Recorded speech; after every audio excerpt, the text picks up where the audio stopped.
Hi everyone, this video is going to be going over page 3 of Midterm 3 for Chem 3A. Wow, that's a lot of threes. Taught by MaryAnn at UC Berkeley, fall 2019. Okay, here we go. So the first question on this page is 2A, and it's asking to draw the curved arrow mechanism for the reaction below. The last step is a hydride shift. So we see that we're eventually going to have to kind of rotate this. We can't rotate it when it's in a pi bond form, but we are going to have to rotate it at some point. We have this enzyme right here. This is going to stabilize the OPP group. It's going to allow it to be a leaving group because OPP actually has like a ton of negative charges on it, and so it's not normally like that good of a leaving group, but this enzyme right here allows the pyrophosphate, the OPP group, to be able to leave. So to be able to get that to rotate, first we're going to make the OPP group leave, the pyrophosphate leave. And at the same time, so that we don't have a primary carbocation, we are going to move this double bond so that we have a tertiary carbocation at this location instead of a primary carbocation at that location. Okay, so you're going to redraw starting material, but with the double bond here, and the plus charge here.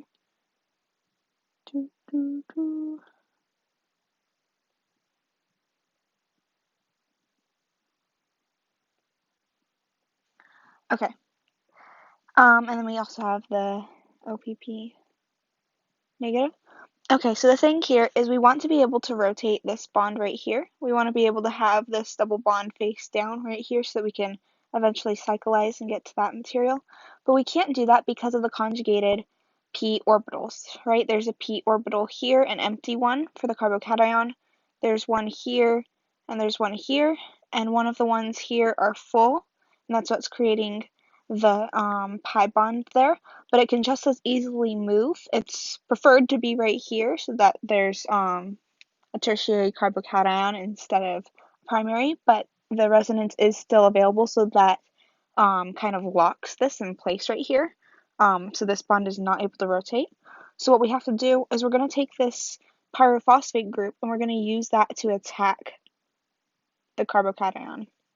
That way the carbocation will no longer be a carbocation, it'll have 4 bonds, and then it is able to rotate around this single bond right here once there's no resonance that's blocking it from rotation. So that's what we're going to do here. We're going to attack with the OPP. So we have OPP here, and then draw the rest of it.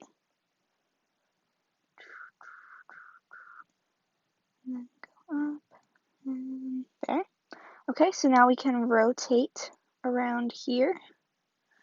So this is not a regular arrow, this is just a rotation arrow. So that we're in the right conformation to be able to cyclize. So now this is going to be down there. And then at the same time we're also going to have the OPP leave. So I guess we'll do that in 2 steps, and we'll just have to try to make this fit in here. Let's see, am I counting all the carbons right? There's down, up. Yeah, okay. So now we want the, let's see. Oh, let's kick out the leaving group at the same time as we attack this and move the double bond. Yeah, I think that's fair to have the pyrophosphate leave at the same time that we're cyclizing. Let's see if the key does that, to see if that's actually valid. Oh no, they make the pyrophosphate leave first. I guess we should probably do that. We're just running out of room here. Okay, so let's do that so that we're doing the right answer. I guess that makes sense that we would have the pyrophosphate leave before we start cyclizing. So we'll leave. We'll have a carbocation right here. double bond.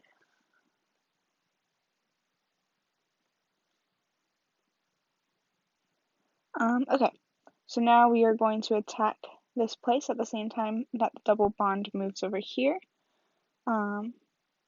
And so there's going to be a bond that's formed between this carbon here and this carbon here, and this double bond is going to go away, meaning that the electron density in this bond is going up to this carbon, and so this one is going to be left with a carbocation.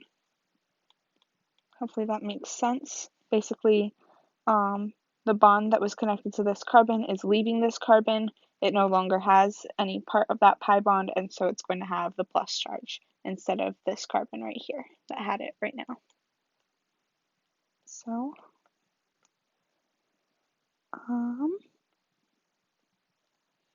there's a double bond that's forming there.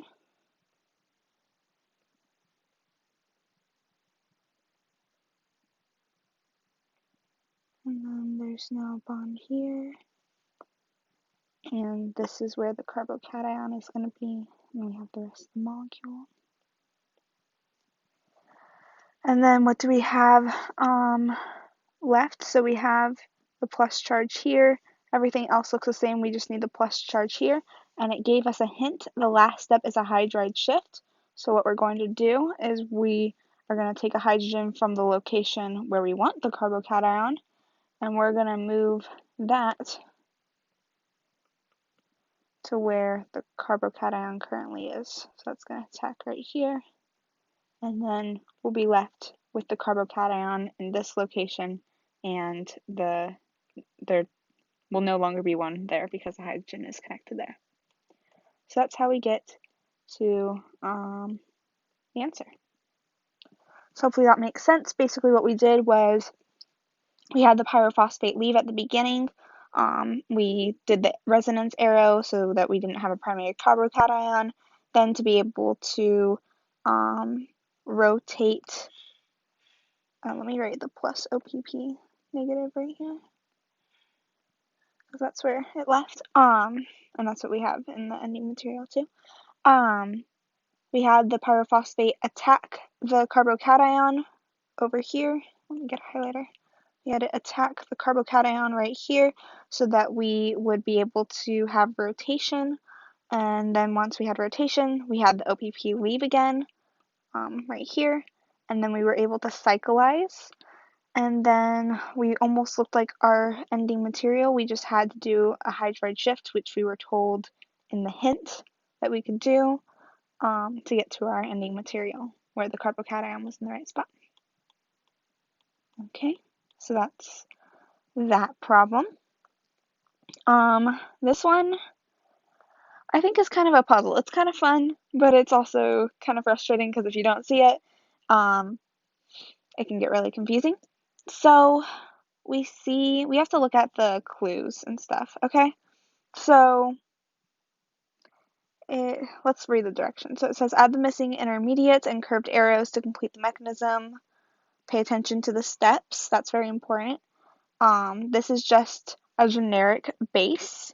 As you can see, it ends up being protonated at the end, that enzyme B. And it says that the letters A through E on the starting structure are provided on one of the intermediates. So it might be good to start kind of drawing that in. So let's include the ABC here too, because we're given that from there. It doesn't change that much. Let's see, can we determine what D, E, and F are? Well, maybe not for sure. I mean, it seems like this is probably F because it has the two methyl groups, and we're only cyclizing in these two steps. So that's probably F since it has the two methyl groups. And so E would have to be next to it, and D would have to be next to that, which would have to be next to C. So this is probably D right here, and this is probably E. We're going to include that for now. That's not necessarily for sure what's going to happen, but, you know, it is a clue. And kind of an idea. We can always erase it later. But anyways, so we see that for the first step, we're cyclizing. And so I see that over here in a couple steps, we're going to have this 5 cycle. And then I also see that we have a 6 cycle on this material too. So that's probably the same 6 cycle that's right here, especially since A is included on, oh, well, it's not necessarily the same 6 cycle since E and F are on there. Well, we'll have to see if those are actually E and F. But anyways, so we have that 6 cycle. Then we have this double bond and a carbocation. So usually the cyclization involves attacking a carbocation with the pi bond.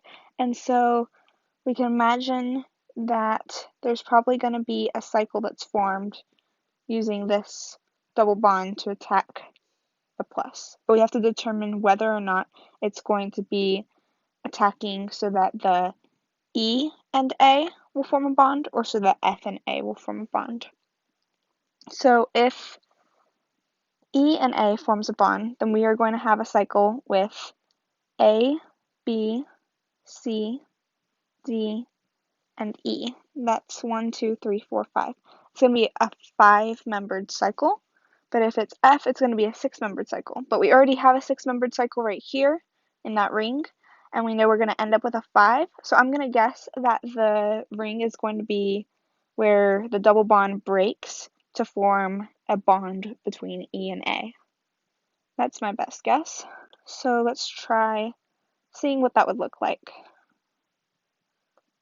So let's still draw out the top part the same. Okay. And then we know it's going to be a 5 cycle, so let's just go ahead and draw it like a pentagon.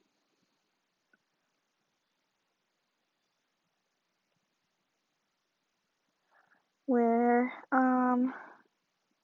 this is, oh wait, no, sorry. This would be A, B, C, D, and E. And then E over here is still connected to F, which has the 2 methyl groups. And then F, you'll recall, is the one with the plus charge because we're taking the double bond between E and F and we're using that to form a bond between E and A. So F is the one that's left without a bond still to it. Okay. Let's see if we can go from there to the next step.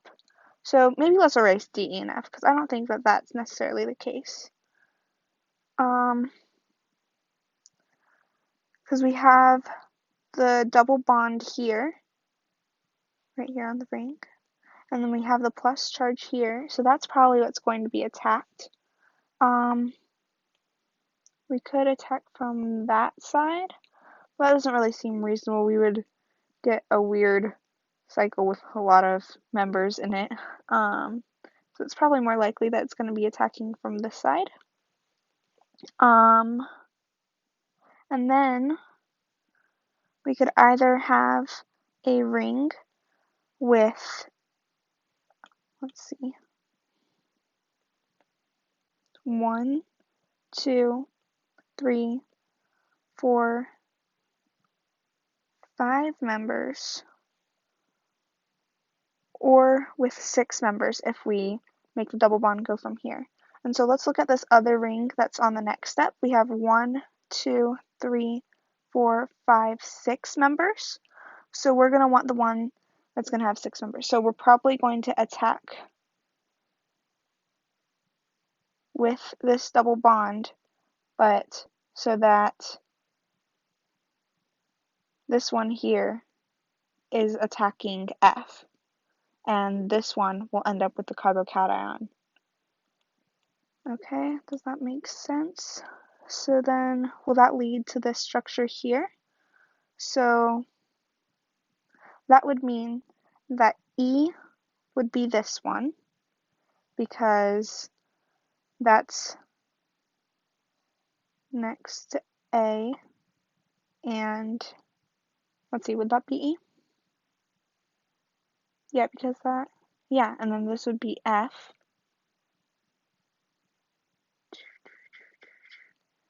And then let's number the other ones. So this would be 1, 2, 3, 4. And so 1 is the one that's connecting to F. So that would be this one. And then so 2 has to be the one that forms the carbocation. And then we'd have, oh sorry, I called A 4 also. I was like, why isn't that working out?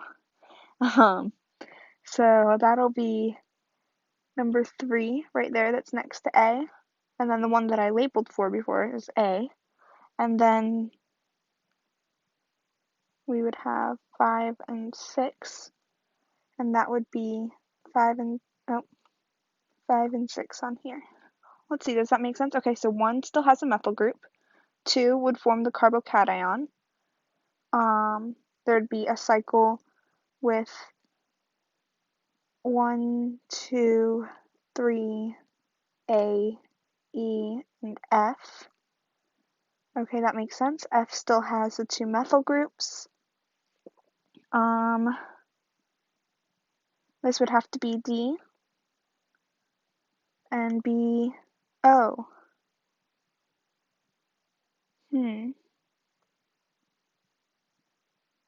Oh, I just forgot to draw a methyl on B. Yeah, I just forgot to draw the methyl on B. Okay, that makes sense. Okay, so I think we have it. You didn't have to label the 1, 2, 3, 5, and 6. I guess I skipped number 4.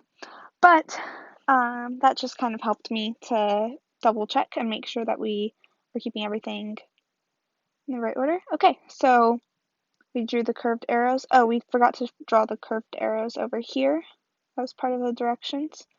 But we attacked from here to there. That cyclized. We cyclized there. Now we're doing an alkyl shift to go from there to there. So we see that this is still the same shape right here, and almost everything looks the same. It's just that, okay, so if we move this bond right here to here instead, and then reshaped it, then we would have a cycle with 5 and 6, and then that'd be connected to 2, and then 2 is connected to 3, and then 3 is connected to A. So this is 5 right here, and then that would be connected. Sorry, that's really bad. But basically, if we break the bond between 1 and 6 and form one between 2 and 6, we get the top part to look exactly like this. Let's see what the numbering would be if we're following the previous one. So this would still be 5, this would be 6, this is 2, this is 3. Number 1 now has the carbocation because we broke the bond between 1 and 6, and it still has a methyl group. This will be F, and this will be E, and this will be D. Okay, so basically what we're seeing is we are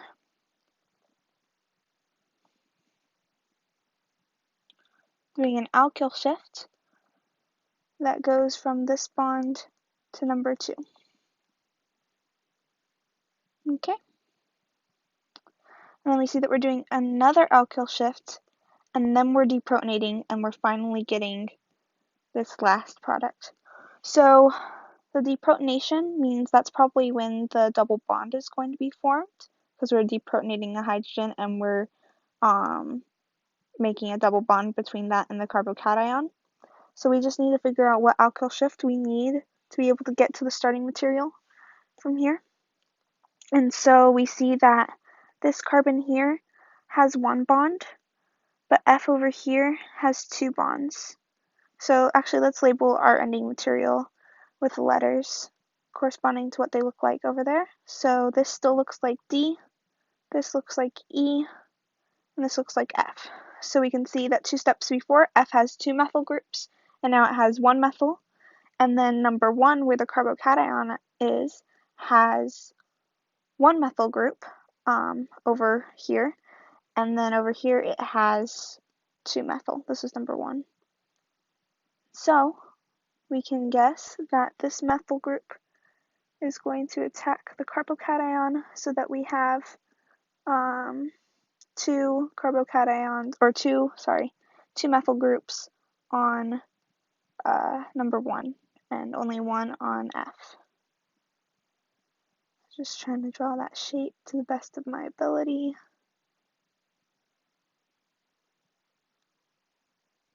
Now there's 2 on here, there's 1 on here.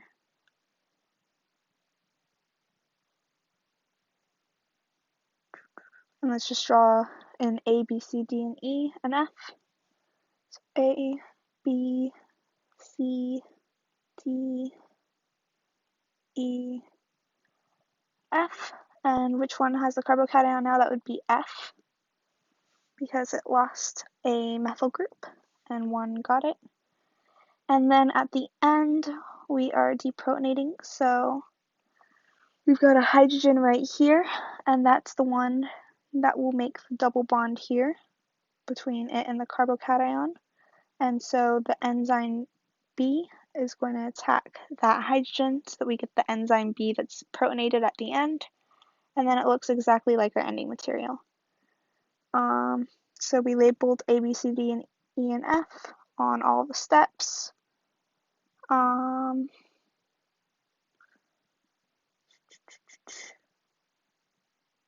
And we drew all the arrows. So I think that's it for this problem. Okay, so that's the end of page 3 in midterm 3. Thank you for watching.